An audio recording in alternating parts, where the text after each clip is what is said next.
What's up, everyone? Welcome back to the Contractor Secrets Podcast. I thought since after you guys spend so much time, with me learning about the ways I do business, follow me on Instagram. I mean, I've made so many friends in the last 2 years of me doing coaching and trying to serve you guys. I thought it'd be cool to share with you my story. I don't know if any of you know the real story behind how I got here. Um, but I recorded this. It's just a heartfelt story of who I am and what I'm about and how I got here. So if you're interested in listening to that, tune in. It's coming up next. The big question you need to ask yourself every day is, do I own a job or do I own a business? And unfortunately, the majority of contractors out there own a job. That's right, they're a slave to their own business. But the other side of the fence is so much greener, it's so much better, and that's when you're finally fully in control of your destiny, your freedom, your time. And that's what Contractor Secrets is about. It's about taking back our time, building a business with systems, standards, values, procedures, putting yourself in the driver's seat. And that's what it's about. So I'm excited. I'm happy to have you here. Let's dive into the Contractor Secrets podcast. What's going on, guys? Welcome back to the Contractor Secrets podcast. For those of you interested, I want to tell you my story. I want to tell you kind of how I got into this business, and the why behind everything that I do, and really what my focus is, daily. And I think, um, you know, I haven't really let this story out like this, but I felt, why not, share it with my podcast family, just so you guys get an idea of, like, who is this guy that's shooting out all this information? Where does he come from? Like, does he paint? Like, and obviously you guys know that I don't paint, and I was never really a painter by profession. So early on, when I was like 13, my dad had his own quote unquote painting company, and he was kind of like a majority of the people that I try to help. He was actually really good at sales. He's from up north, and he knew how to talk, and he was a really good painter. I mean, he's just a craftsman. A lot of the people that I help have parents like this that were in the trade, that taught them the trade. So I would go with him during the summer. 6 o'clock in the morning, he'd wake me up, and I would be responsible for doing all the prep work. Taking off light plates, taping, doing some caulking, little things like that, nothing major. And never really kind of just like paid attention to the business aspect of it until the recession hit. And when the recession hit, he went from really just having a job almost all the time to not having any work. And I really saw, just a decline, a struggle happening, to the point where we were without electric. We were going to local food pantries. I mean, he just, he really didn't have anything to show for his years of hard work. He definitely didn't have a CRM to remarket to his customers. He didn't have lead sources that could provide him with work when he needed it. Essentially, he just heard the words no too often and didn't have any backup plans. And that really affected us. I mean, for me, growing up in that environment, that started off, he was successful. He did very well. He had customers, and his main lead source was word of mouth. And once that recession hit, his main lead source dried up. Everybody held on to their money. It was a really, really tough time. And the weight, the mental stress, really took a toll on my parents' marriage. It took a toll on just us. I mean, just I remember being a kid, and having to pick up all my friends for gas money. I mean, I couldn't get to school without having to hustle. I mean, just little things like that. I was on free lunch. We were getting food stamps. I was at the very bottom, in terms of finances, and watching the reason behind that be because, unfortunately, my dad didn't really know how to run a business, and my mom helped.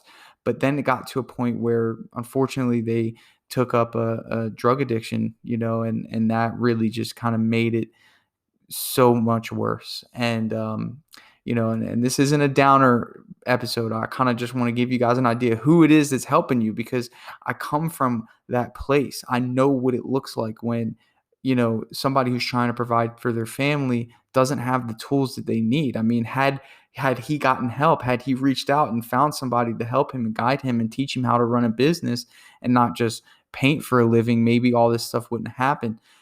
So kind of fast forward a little bit, my mom wound up passing away. She had stage 4 lymphoma. So she passed away. And once that happened, all motivation was lost. I mean, throughout that time, he would pick up a couple jobs here and there. And it was just really tough to watch because I was, getting ready to go to college. So this happened when I was in college, and I definitely didn't want to be a painter after seeing that. I wanted nothing to do with painting after that.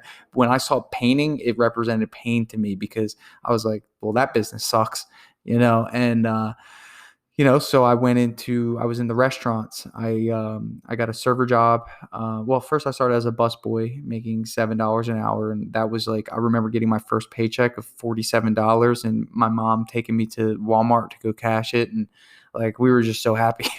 It was crazy. I mean, that's like the level, I was at financially. And I worked hard for that $7. But I always knew that I had to move up. So when I turned 17, or when I turned 18, I got a job as a server at a restaurant, and I was able to make tips. And I'm like, man, this is great. Like, I'm making 150, $200 a night, serving at this really popular sushi restaurant in our area. And from there, I was going to school full time too. I was taking 4 classes, learning management. So my big vision was I wanted to own a restaurant. Seeing restaurant owner that I worked for. I mean, this guy was extremely successful. He had a ton of money. I mean, it was just one of those things that coming from nothing, you just get inspired by somebody who's doing really well in the field that you're working in. And I saw a possibility out of that. As this is going on, my family's continuing to struggle. I got a little sister at home who is super important to me. We're 8 years apart, so I've always been a big brother, having to look out for her and knowing that they were still struggling. I had this little bit of motivation inside of me to be successful. I had to be. I mean, no one else. I didn't have any help. Everything that I've ever had, I've purchased. No one's ever paid a bill for me. I've never missed a payment on anything. And that was simply because of the hard work tied to the fact that I have no choice. And sometimes that motivation is important. And I know that maybe some of you may not have that level of motivation, but you certainly can find it creating a better circumstance for you and your loved ones. If you have kids, that's like the greatest motivation. So as my family's continuing to struggle, I work my way through the restaurant business. I am becoming a manager of the restaurant owner's new restaurant. It's a bar and grill. So the server job was so great for learning how to talk to so many different types of people. It's kind of like speed dating, right? So you have new people sitting down at every single table. I'm sorry, it's like speed selling. You have new people sitting down at every table, every like 30 minutes, and you get a new family, you get new personalities that you have to deal with. You get new requests, you get new, like it was so crazy. And if I look back, I probably served thousands of people. And the whole time my mind is just learning how to communicate with so many different types of people on the fly. And like that was so good for me because I could tell when somebody was getting angry. I could tell when somebody's getting anxious. I can tell when somebody's not happy. And I can also, find ways to please people, try to make them, try to go above and beyond to create that customer service. So customer service and sales for me was like embedded early on with all that server experience. So the next step was management. And I was so thankful I got a management opportunity at the bar and grill because, I was only 19. 19, I was turning 20. So I worked as a server for 2 years and I'm turning 20. So pretty much I'm not even able to drink and I'm running a bar and a grill. I was the general manager. And, obviously under the direct supervision of the owner, I was responsible for inventory, scheduling, really just the flow of a restaurant. We used to do fight nights, UFC, and there were some big boxing matches back then. I think we did a Mayweather fight, and just the flow of a freaking rockin' place, man. Just like you're in that flow state. If any of you guys have ever been in a restaurant, a really busy restaurant, you gotta like your focus. Like you gotta make sure that the front of the house and the back of the house are like on the same page. So I learned that skill of being able to manage under pressure. And more importantly, being able to manage people. I'm dealing with people that are twice my age at the age of 19, 20, but learning how to earn their respect in a way that they didn't feel that I was this pompous manager. I leveled with them. I was in the grind with them. I was the type of boss that, saw my dad in these guys. And I didn't want to ever feel like, man, if there was this 19, 20-year-old managing my father, I would feel bad if he was treating him the wrong way. So I always saw these guys in the position that they were and just treated them like they were my friends, my family. And I earned a lot of respect that way. And that's kind of always been my management, style. I never needed to prove anything to anybody. I always knew that, I was blessed to be in that position, and I took it very seriously. They knew that although I was their friend, I did my job, and it made them better. It brought the best out of them, because no one wants to go to a job where, the management doesn't care. It might be fun for a little while, but ultimately, we're by nature inclined to succeed, and you can't succeed in an environment that doesn't force you to grow. So I always did my job. I always kept it professional. I never really hung out with anybody outside of work. Of course, in restaurants, everybody wants to go out and drink. I never did it, because I knew that I had to keep I had to keep that level of professionalism to raise everyone's standard when it came time to work.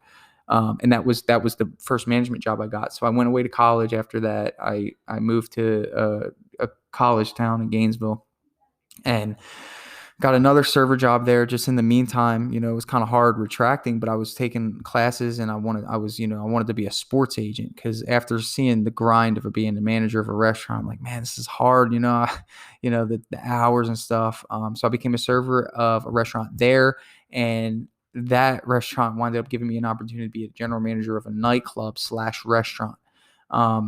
From there, although I didn't want to own a restaurant or own a restaurant, and that wasn't my vision anymore, I couldn't turn down the money. I mean, I was getting $42,000 a year salary, and for me, that was a $10,000 increase. And again, my family's struggling. I need to pay bills, and I had to take the opportunity. So I took the opportunity. I was a general manager there, and the nightclub dynamic was interesting because, I'll be straightforward with you guys. A lot of bad influence. Had to stay on the right path, and thankfully I did. Again, having that level of professionalism, not to be swayed by all this craziness. I really didn't know what I was getting into, but I went through that, and thankfully with that, I was like, man, I got to get out of this hospitality industry. This is not for me.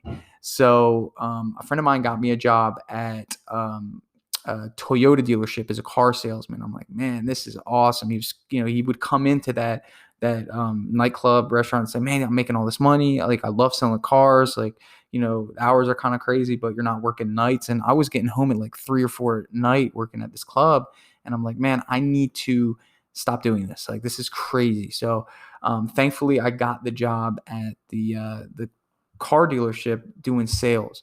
And first month of me being there, my mom passes away. So I found out she had gotten cancer about 9 months prior, and then I found out she passed away 9 months after my first month into the car business. And I mean, just the craziness surrounding that time period, like, really just molded me, because like I'd never experienced such loss, such pain like that. Like, and me priding myself as this motivational person, this person that wants to carry his family, to the finish line.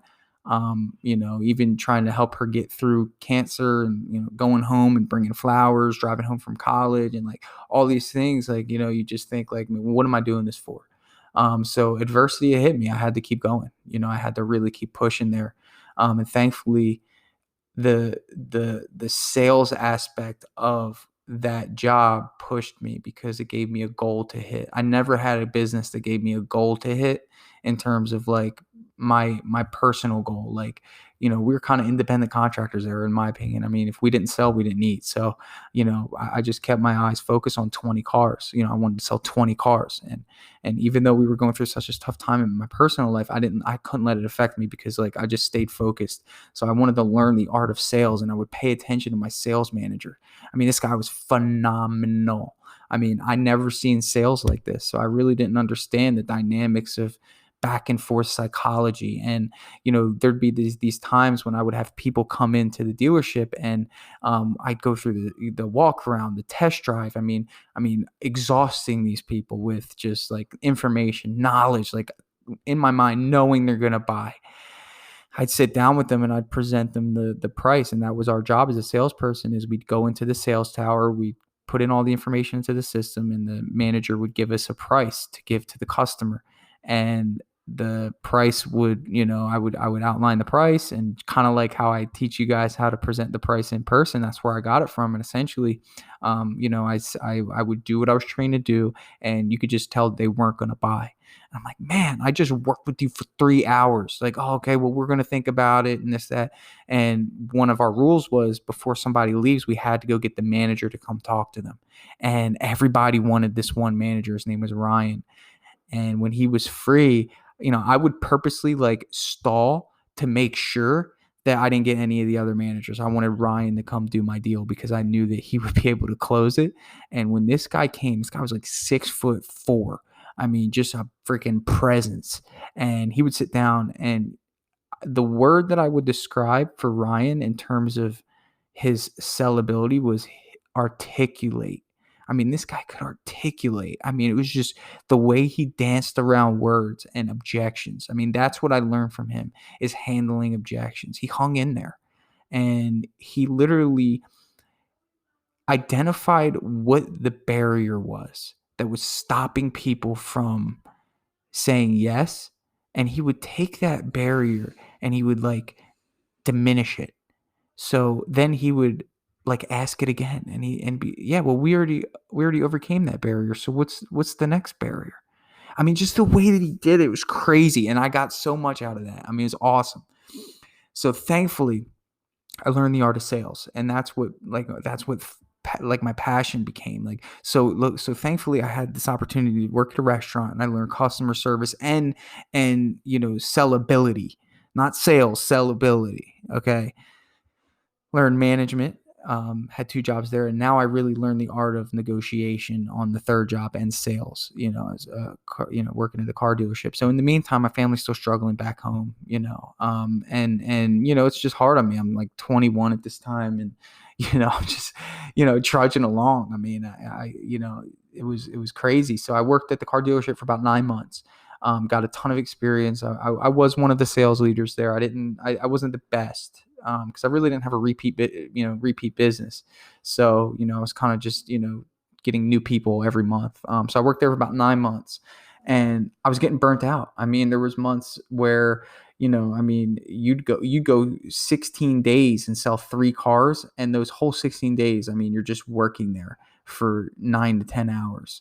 And you're not selling anything. And then you'd get like an influx of people at the end of the month, and that would make your month. But I mean, like, those 16 days were gruesome. I mean, I'm just walking around the dealership on my phone, like just waiting for people. And I just felt like my brain was dying. Like, it's crazy. So I'm like, I got to get out of this. So a friend of mine got me into a life insurance brokerage. So life insurance was a whole freaking, oh my gosh, life insurance was crazy. I mean, these guys were, it felt like the Wolf of Wall Street. I mean, these guys would go to the sales meeting in the morning, do their like hype sales meeting, and then they go right to the bar.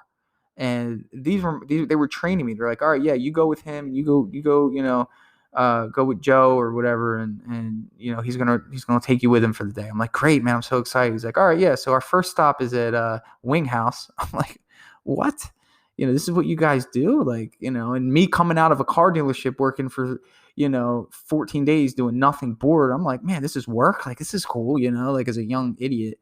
But then eventually, I recognized who I needed to be with, because I didn't have the luxury of just chilling. I mean, it was fun for like the first 2 weeks, but I had to get to work, because ultimately money was running low again. And in these types of businesses, if you don't sell, you don't eat. So I went to the sales training down there. They sent us this corporate sales training, and it was cool. One thing I liked about this business was I could sell for anyone. I mean, there was like 40 carriers that we could sell for. So ultimately, if you just got in front of somebody that was interested, you'd find a product for them. And in life and health insurance, you're going through a lot of qualifications to see which product works. So I was like, forget this. I didn't want to work with anyone. A lot of the guys worked together. They'd go knock on doors together. I said, let me do it on my own. So they gave me a stack of leads. For the first 2 days of the week, I would sit in a secluded office and I would make cold calls for 2 hours without leaving the office. I knew that I had to make these calls because these calls would get me appointments. And essentially, I learned how to navigate the phone to get people to at least give me an opportunity to meet with them. So in that regard, I learned how to really just, I would say, win people over who have no clue what I look like or who I am. And that's a powerful skill to learn over the phone because it's just such an untrusting medium, especially if somebody says, hey, this is Tanner from, so and so insurance company. I just wanted to, so it's like, that like, oh, what does this guy want to sell me? So you can imagine the type of rejection I received during that time. I mean, it was a lot of rejection. That's exactly what it did. So in the car sales, I learned how to handle objection. And then in life insurance, I learned how to handle rejection. So I would set appointments and I would go knock, and thankfully those appointments went well because they invited me. But there were some times where I didn't have that luxury of people inviting me over. So I just did cold knocking. Cold knocking is what puts, quote unquote, hair on your chest. I mean, you have got to learn self-talk to motivate yourself. And you think, oh, well, I'm going to go knock 20 doors. Let me tell you something. 20 doors is exhausting. Just 20. I did 30 once, and I mean, it was gruesome. It was the whole day, 30 doors. And that's not, you don't just do, each door one next to the other. You're going to leads, houses. You're driving in between. You're talking about people slamming the door in your face. You're talking about just people not wanting to interact with you. But out of those 20, I learned the power of consistency because I knew that if I hit 20, I might get one. And that one it could be huge, it could be a really big life insurance deal, or I can unpack their other life insurance policy and help them, make it better, or look for an annuity. Like there were a lot of different things that I could learn. So I did have to get my 215 license for that to be able to sell it, which was another story. But so I hustled to try to get that too. I mean, the grind was present during those times. So meanwhile, back home, my dad's completely still like he's lost it at this point. I mean, him and my sister back home, just he's not working anymore. Electric's getting shut off, like no food. My sister's texting me, like just craziness, ensuing. And I'm helping out, I have no choice, and I'm just like, so my dad's went off the rails, so I had to find something more stable because I just I mean, there were weeks that I didn't make money and there were weeks where I made a lot of money, and it's just like the inconsistency wasn't helping. So I applied at a local credit union, and I knew of a credit union because I worked at the car dealership, and the car dealership would work with creditors to finance people's car loans. So I heard of this credit union locally. I'm like, oh man, I've heard of them. They seem pretty good. So let me go apply. Thankfully, I actually knew somebody that worked there, and I saw him when I was in the lobby to apply. And I'm like, hey man, I'm looking to apply here. Hey, could you just pass the word along and have them look at my resume? And he's like, yeah, man, sure. And thankfully he did that, and I got the job, and that job was so great. Oh man, I'm so thankful for that job. I worked there for a year and a half, and I learned banking, I learned financing, I learned money. And when you learn money, you know money management. I think I learned more about money from the people who had a poor job managing their money than I did about the people who managed it well. So that was a major blessing. I helped so many people get out of bad car loans, and I put them in better situations. They would come in and I would look at their credit report and say, wait, you're paying way too much for this. Let me refinance it and save you $300 a month. Um, so that was really, really cool. From there, it was awesome because not only did I help them, in that regard, I would get them credit cards. I would help them get loans, but I also saw how people started businesses. I saw them come in and file LLCs with the state, things I would have never known how to do. I was actually doing for people. So I was literally preparing. Like I look back at my experiences, and this is why you should be thankful for all your experiences. Like everything. And I'm big into my faith. I'm a Christian, I'm very centered in terms of, just I feel blessed to have all this experience that has given me the opportunity to own a business. And I think I was being prepared for this. So as I'm doing this, as I'm learning, as I'm growing in this company, I'm thinking I'm going to be a corporate executive. I'm thinking like this is my big break. Like I was getting awards after awards for sales, for loans closed. I have like all these trophies from like, I mean, it was an awesome experience. And in the meantime, my dad, again, completely off the rails. It's just getting real bad back home. So I had a night of reflection one night. I'm at the top. I'm making about 80,000 a year with bonuses, health insurance. I mean, I'm at the peak here. I mean, I have everything that a 20. I think I was like 23. I have my own apartment. I'm like, man, this is it. Like I did it. And I'm helping out when I can.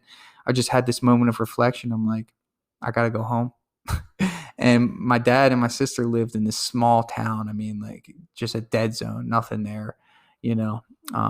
So for me to make that decision, it was really hard. And I'm like, what am I going to do? And I'm like, what if I started a painting business? I always wanted to own my own business. I said, what if I started a painting business, to get my dad motivated again? I mean, it's been like 4 years since my mom passed, and like 3 or 4 years, and he hasn't really operated this business since 2007. And I know we briefly talked about it, but I wanted to see if I can get him motivated again, because going this route, unfortunately, probably would have, unfortunately, he could have passed away too with the stuff that he was doing. And I knew I had to go home, so I quit my job and I moved home.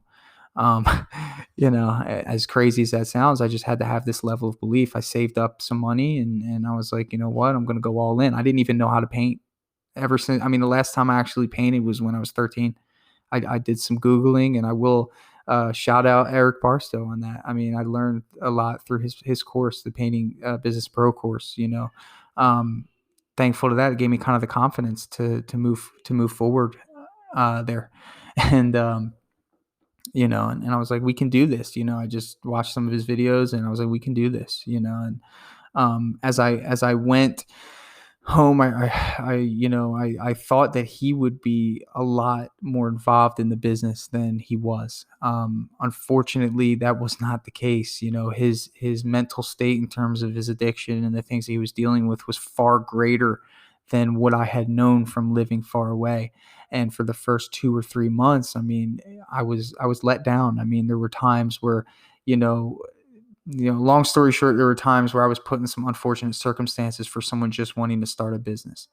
And, it was really hard, and for the next 6 to 8 months, instead of him and I working together, I was forced to find people to help us. That wasn't my plan. I thought it was just going to be me and him working together, but I was like, I can't work with him, like this, he's not well. So I hired people, and I got a team, and I started developing like this group of people that were helping us paint. And then it kind of just turned into a company. And then, I just learned as I went. And I did have my dad there, but he was more in an employee role as opposed to what I originally thought he would be, as like a partner. And that was even harder because I'm his son, and having to be the manager of your father is so hard. But the story ends well. So after about, now we're in business this is our 4th year in business. My father and I parted ways in that regard. I tried to help him set up some drywall, like, projects here and there that he was real good at, but we just couldn't work together. It was too hard. And I am thankful to report that he is in a long-term rehab facility, not just like one of those, like, this is a rehab facility, it's a working place. Like, he's working, and he's doing so great. He's been sober, and thankful to the business that we started. It allowed me to come home and help him and see what was going on. And I'm thankful to report that at this moment he's doing great. And I would love the day where we can work together, and he could be committed fully to the business, and that would be a dream of mine. But in the meantime, I'm thankful as well, because I got to learn how to run a business on my own. And that's where I come to be here for you guys, and that's where I'm at right now. And you guys know I'm starting Dripjobs, the software company. So I'm super excited about that. that's the next phase of my journey. So I figured it would be cool to share with you guys my story. Maybe some of you guys are dealing with some similar things. This is real life stuff. But I could tell you honestly, I'm just so happy my dad is doing well, and we've been through a lot, and I'm thankful to have stayed the course and to be able to have helped him. And now our business is awesome. You guys know some of the story. But that's where my passion comes from, is helping you guys. I want to help everyone that I come in contact with, through my experience to get to the next level.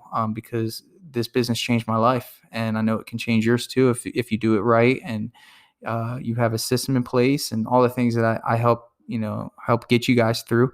It's more rewarding than anything, honestly, is helping you guys. I mean, now, like, it's probably the best part of owning a business, is being able to just share my experience and get it out there. So I hope you enjoyed it. I'm running out of time. Hey, if you have any feedback on this, if you maybe went through something similar, hit me up. I've been through a lot, so there's definitely some insight I can maybe share with you. So thanks so much for listening, guys. You guys are great. I'll catch you on the next episode. Hey, I just want to take a second to thank you for joining me here on the Contractor Secrets podcast. I'm just going to take this opportunity to let you know that my passion is coaching people, helping people. I've changed my Instagram name to @contractorcoach. And I did that because that is my passion. I want to help you. So please reach out to me. If you have an issue going on in your business, send me an email.